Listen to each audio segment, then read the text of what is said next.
Good morning, Pine School. How are we doing this morning? This is not a serious assembly. This is a fun celebration.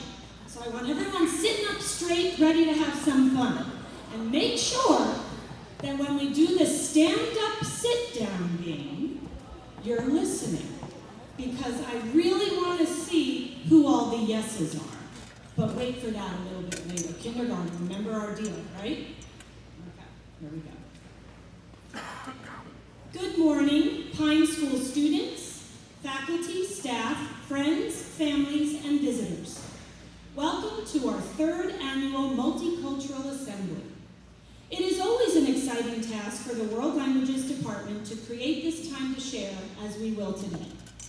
I'm not sure if you remember the themes of our previous assemblies, so I thought we could take a stroll down memory lane. Our first year, we celebrated cultures around the world by taking a closer look at the heritage represented here in our school community. We talked about how we connect with our community by seeing who is in it. You all filled out so many surveys and questionnaires so we could gather statistics about all the cultures represented right here in our Pine School family. We discovered we had students from Sweden, South Africa, Albania, India, China, Bulgaria, Cuba, Spain, Germany, France, Jamaica, and so many more unique and exotic places. So year one, it was all about looking around and opening our eyes to the heritage of those who surround us every day. In year two, the theme was listening. We told our stories and listened to the journeys of our ancestors. We found we had many stories in common, and we also learned about so many of our students and staff members whose family journeys sounded very different than our own. We connected with each other by telling our stories. It is amazing to me that we can all sit together in our beautiful school today, knowing the challenges so many of our ancestors faced to give us the gift of the better lives we know today. This year's theme is taste. Food. Connections through cuisine. Cuisine is like a fancy word for food. We all have food memories, some good and some bad.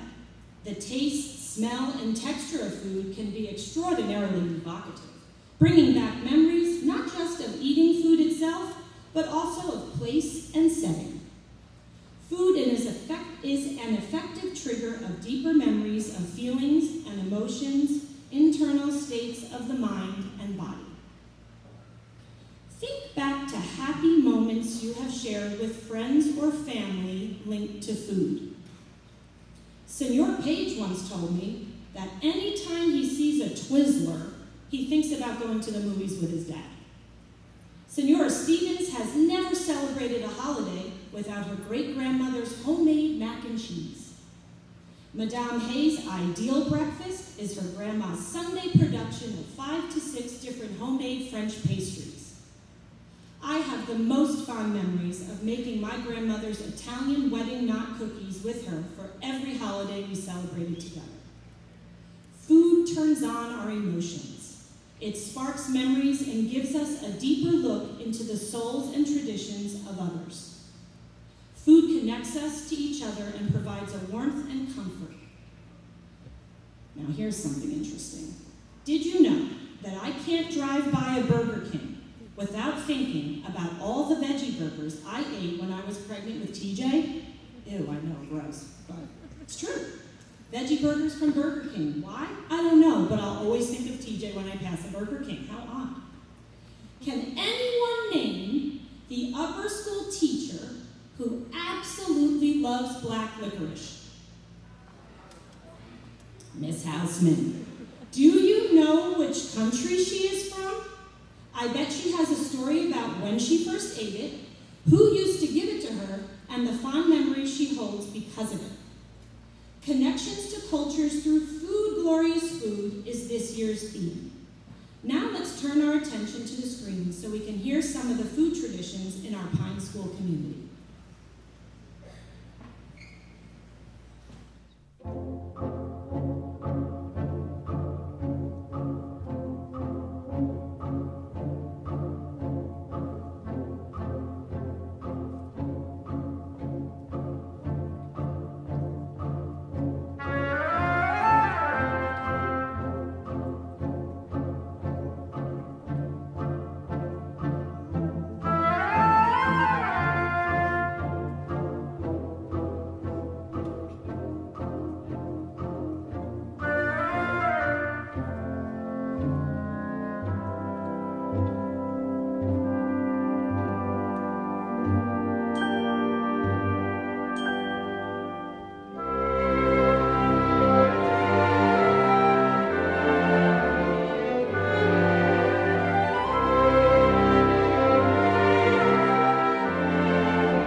Meine Familie hat eine Tradition.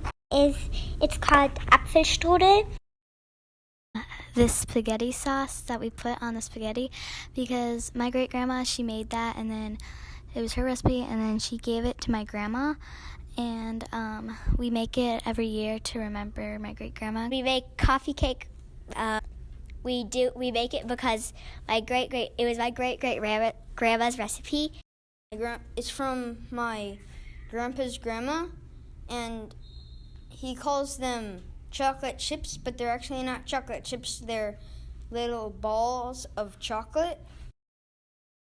We do Buckeyes. Well, it's a tradition that my mom made because she's from Ohio. Every year, me and my mother always make this beef stew called satterburden. Durante Navidad, mi familia y yo comemos una sopa colombiana que se llama ajiaco. During Christmas time, me and my mom make pecan tarts and crescent cookies. These are typical cookies to eat around the holidays in Poland. My family eats bakes for breakfast. Bakes are baked dough that originate from the Caribbean. My heritage is Caribbean, and my great-great-great-grandma escaped slavery in Jamaica when the slave ship was unloaded. My family originated from Argentina, which is why we eat choripan. We eat choripan every Sunday when I go to see my grandparents and have a barbecue. When I have goulash and spätzle on Christmas Eve, we all remember where my opa grew up in, Germany. Great cook and likes to cook Guatemalan food. Her mother flew to America to have a better job and had to leave my mom in Guatemala until she was 14. My dad's mom used to make bûche de Noël, which is a French recipe called Yule log cake. This is still a family recipe. I'm of Mexican heritage, and my family and I enjoy making traditional foods together like tamales, pozole, homemade flour tortillas, enchiladas, empanadas, and quesadillas. Green bean casserole is always my favorite part of Passover, Thanksgiving, and Yom Kippur, because every year my family and I make it together. Trying different foods from cultures unlike my own is part of the reason why I love traveling so much. My father is Filipino, and I am interested in finding and trying Filipino recipes to learn more about the Filipino culture. Whenever I travel, I always remember the country or state by the food I ate there. Travels help people to become more sympathetic to and taste a bit of other cultures. You can learn a lot about the world by eating food. I love cooking and eating with my family. My dad taught my brothers and me how to make his famous trail mix so that we can pass it down to our children and start our own family traditions. My Australian grandmother has given many recipes to my dad over the years that I've loved to replicate to carry on family traditions. My grandma's famous spaghetti and my mom's rum cake are two recipes that were passed from generation to generation and finally to me. Jewish families across the world remember the hardships our ancestors endured by eating foods that evoke those emotions, including the most common, matzah. Food tells a story. My grandma gave my mom her recipe for meatballs, but since my mom's from Colombia and my grandma is Italian, my mom incorporated some of her own cultural aspects into that meatball recipe. This tells the story of how my family really united when my parents got married and both sides of the family came together as one.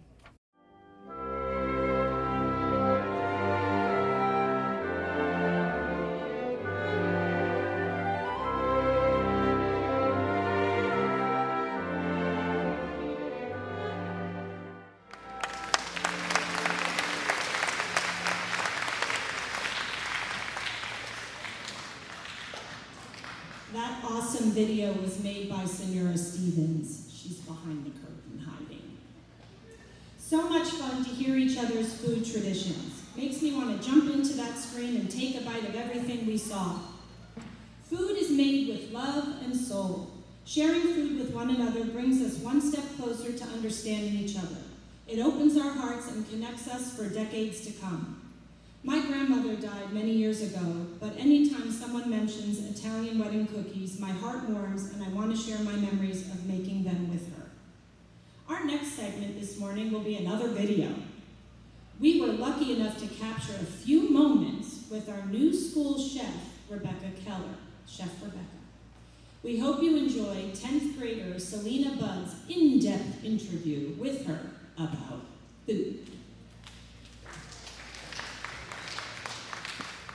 Today we celebrate the cultures of the world and how we can connect to them through food. We are excited and appreciative that you are willing to sit with us so that we can officially welcome you to our Pine School community. We hope to get a closer look into how your journey as a chef began, and furthermore, how your journey as a chef has connected you to the community and the world at large. So what has sparked your interest in becoming a chef? Well, first I want to thank you for welcoming me. Yeah. I'm so happy to be here. I don't think I've ever had a warmer welcome at a school before, so thank you very much for that. My interest in becoming a chef started very young. I loved cooking as a young girl. Even before the Food Network, there were shows on like the Discovery Channel, before there was Food Network TV. Just random culinary shows I would watch on TV. I cooked a lot with my dad, but I never really thought I could do it as a career. It never occurred to me until I was at Florida State. I was studying biology. I was going to be a doctor.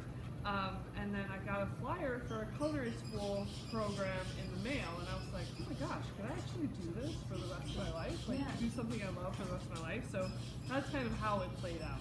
That's cool. So you grew up cooking in your family a lot? I did. I cooked with my dad. It's funny, you hear most people, learn to cook from their grandma or their mom, but I really learned to cook from my dad. I have a picture of myself hanging in my dining room. I was probably 8 or 9, and I was surrounded, in my kitchen, surrounded by fresh pasta that my dad and I had made, and it was all dry. We had like wooden spoons stuck in cabinets, and they were like hanging, draped over the spoons, and I was just like surrounded by pasta. That's awesome. I love pasta. So did your cultural background play a part in piquing your interest in pursuing a career as a chef, and what is your heritage? So it kind of happened backwards for me. My heritage, I'm almost 100% Dutch.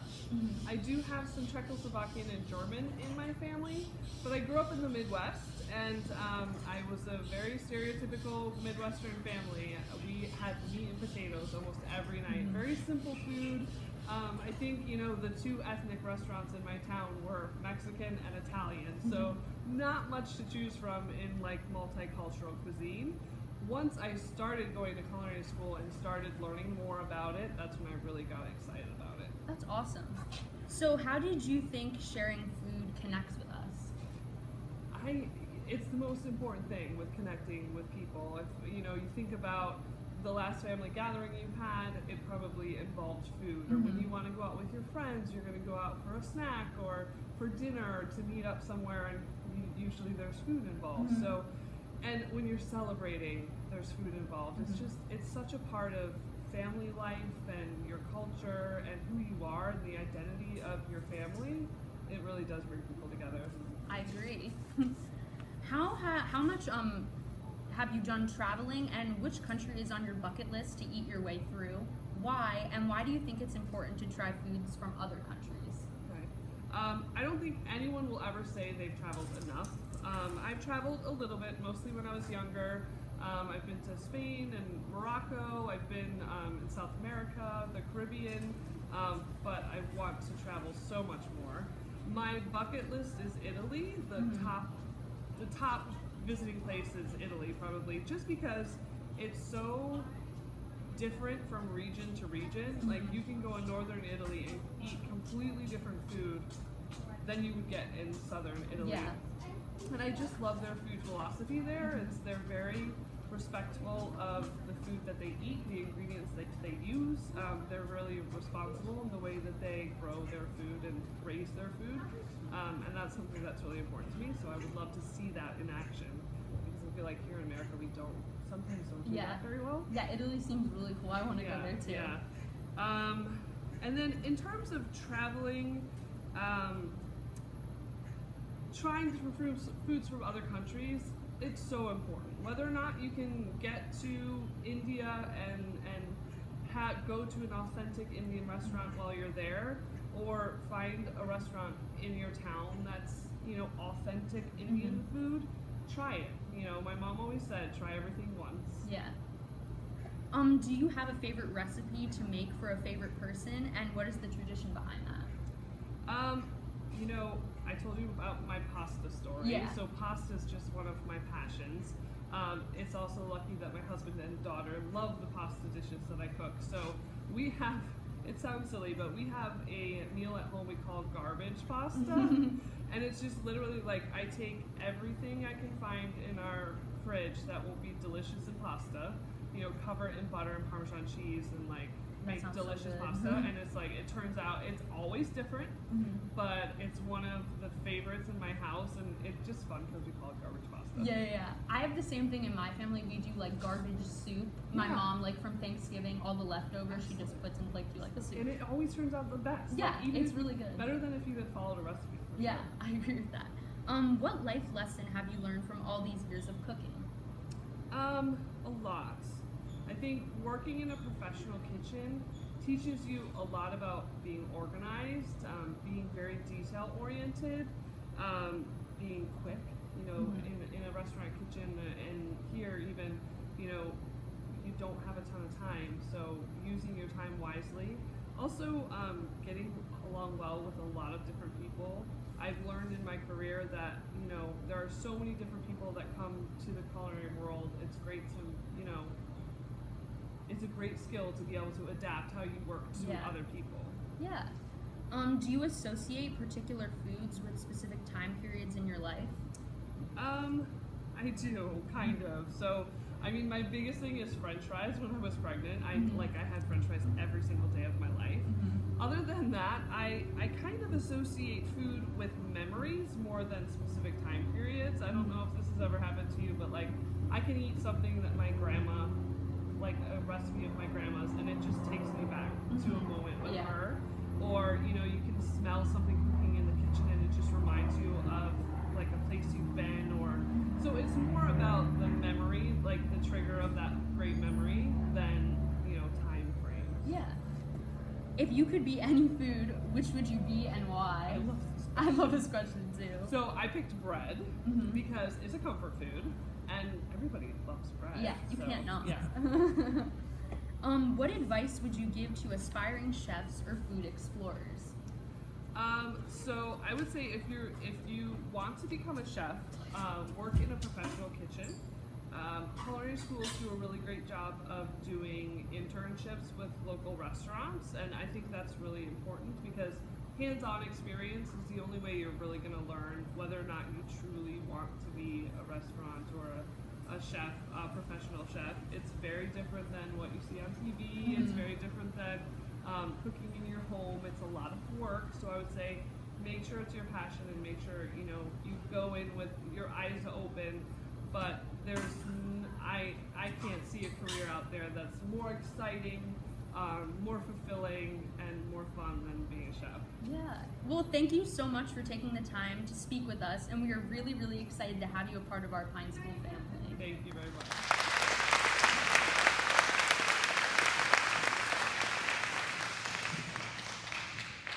Awesome. Thank you to Chef Rebecca for taking the time to talk to us, and to Selena Budd for doing a fabulous job interviewing. I think Selena is a natural, wouldn't you agree? Future in broadcast journalism, perhaps? Okay, it's time to play a game. Kindergarten, are you ready? Okay, second grade, third grade, fourth grade, fifth grade, sixth grade, seventh grade, 8, 9, 10, 11, 12. Thank you very much. Juniors. Okay, here we go. So listen to what you have to do. This game is called Stand Up, Sit Down. I'm going to ask a question. If you can answer yes to the question, you have to stand up. If your answer is no, you have to stay in your seat. Let's take a look and see what our Pine School family really knows about food from other cultures. Let's try one for practice. You ready? Stand up if you've ever grown jalapenos in the school garden. Kindergarten, hooray! Perfect, now sit down. Stand up if jalapeno peppers from the school garden. Is that kindergarten and 3rd grade? Awesome, sit. Stand up if, geez, upper and middle school, how embarrassing for us, huh? Stand up if you've ever made a crepe. Wow. Okay, sit. Don't lie. I know half of you came late to my class because you said you were making crepes. Okay. Stand up if you have ever cooked with somebody in your family. Awesome. Sit. Stand up if you've ever ordered food in a different language. That's impressive. Hopefully Spanish, English, maybe Italian, French, and, well, not English, I guess that's. Stand up if you have eaten frog legs.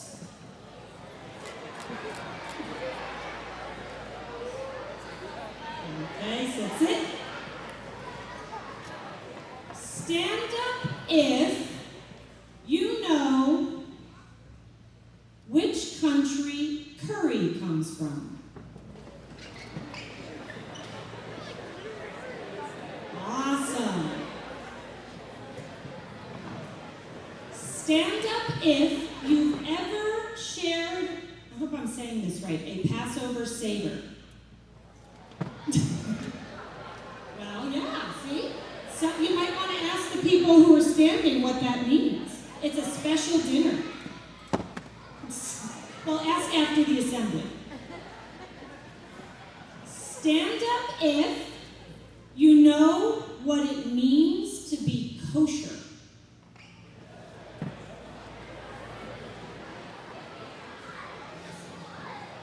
Okay, sit. Stand up if you've ever fished your own dinner. Wow. I'll take some of that next week, thanks. Sit. Stand up if you've ever hunted your dinner. Ooh, we've got some huntsmen out there. And ladies. Cool. Stand up if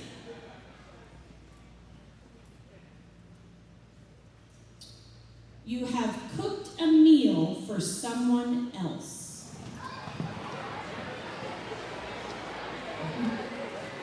Excellent. Lots of chefs in here. This one I'm curious about. Stand up if you've ever served a meal to a stranger. Like at a soup kitchen maybe, or for somebody at school if we had visitors. Okay, awesome.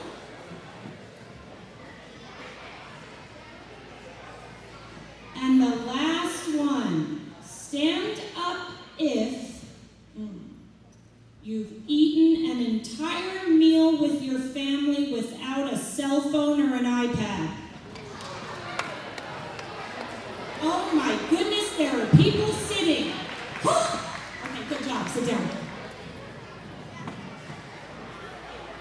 Okay, now it's time to get quiet again because I have to introduce a very special speaker. We are going to close our assembly today with a very special speaker. Santiago Icho Billy is his name. He is currently a senior and has attended the Pine School since 7th grade. One of my fondest memories of Icho happened when he was a student in my class a few years ago. During one of our lessons, we got to talking about food, as usual. We were sharing all of the exotic foods each of us had tried. I was one of the few who had never tried venison. Does anybody know what venison is? Deer meat. deer meat. I commented that I had never had the chance to taste it, and the other students in the room raved about it and told me I was missing out. I kid you not, this is a true story. The very next day, Icho came into class with bacon-wrapped venison neatly packed in a container and handed it to me. He shared that he caught it, skinned it, cooked it, and wrapped it all on his own. Not only did I find this to be one of the most thoughtful gestures ever, I was also so intrigued by the fact that he did this on a Tuesday, as if that was something we all did when we went home from school. Icho graciously accepted my invitation to share a little bit about how food connects him to the people of his culture and others. I can attest to the fact that food absolutely connected me to his culture, and anytime I see, eat, or think about venison, Icho will forever come to my mind. Without further ado, please welcome Icho Billy.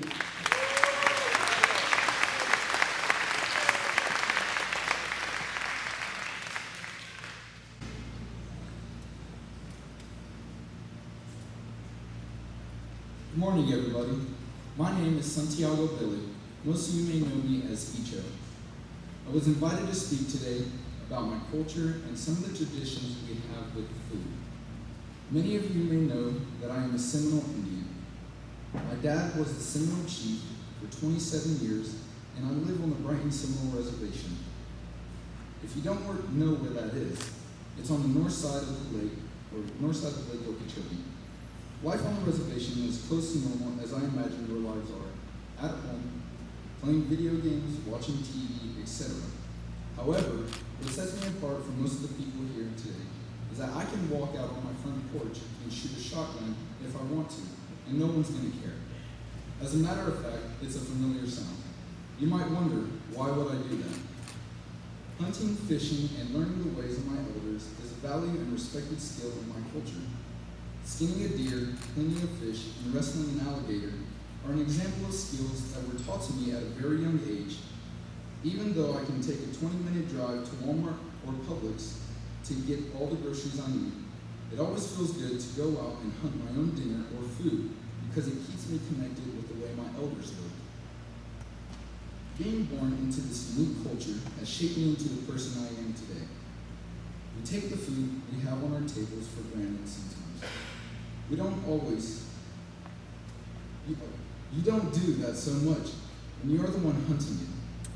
You learn to have a different respect for your meal, especially when you are going out to take its life to provide nourishment for yourself or your family. On many occasions, I might not eat the deer or the animal that I killed, but rather I will clean it and take it to the elders in my community to provide nourishment to them, just like someone like me would have done hundreds of years ago. The tradition of young providing food for their elders is a very high value within our culture. It keeps the young and the old connected. It also teaches respect and creates a culture of caring for those who have cared for you. I think this is something that definitely sets me apart from modern American culture. Catching the next meal isn't always the easiest thing, especially when your next meal has 80 teeth and over a 2,000-pound pressure bite. Learning these skills taught me to be tough, brave, and persevere. The gator wrestling was originally taught with the purpose of catching a meal. It was also taught as a self-defense practice during the war. In more modern times, when the Seminoles went out to catch a gator, white people would watch them, and it ended up being a way tribal members earned the money. It became a sport. Back in the day, during the war, when the Seminoles were running away from soldiers, mudfish and garfish were an abundant food source, especially because they were running through the swamp. I have caught and eaten these fish many a times, not because they taste so good, but because it is a part of our history and story. I am proud of my roots and the traditions that have been passed down for many generations. Food has played a big part and the way I connect and stay close to my entire family young and old. It also tells the history of my people. Sharing food and providing nourishment for other human beings creates a strong bond of kinship. Today's assembly serves as a reminder to seek opportunity to share our stories through food so that we can bring more peace and acceptance and connection to the world. Thank you.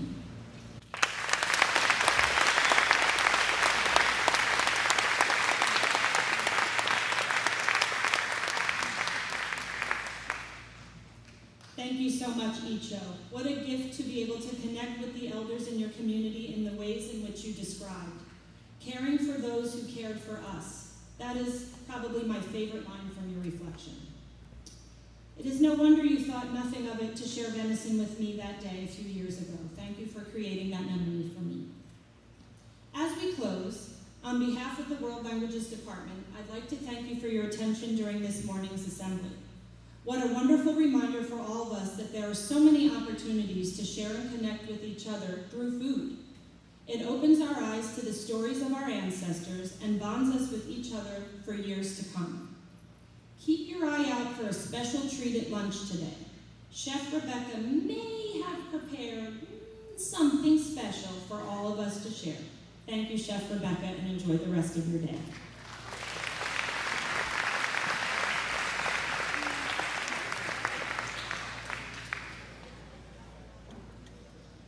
To Ms. Kelly and the entire World Languages Department, especially the students who helped put together the video, along with Ms. Stevens behind the curtain. It's just such a pleasure to take a moment in our busy day and pause to appreciate the richness of our community. And as the school we are, we can talk to each other, we can tell each other stories, and we can come to know the backgrounds that each of us love to celebrate.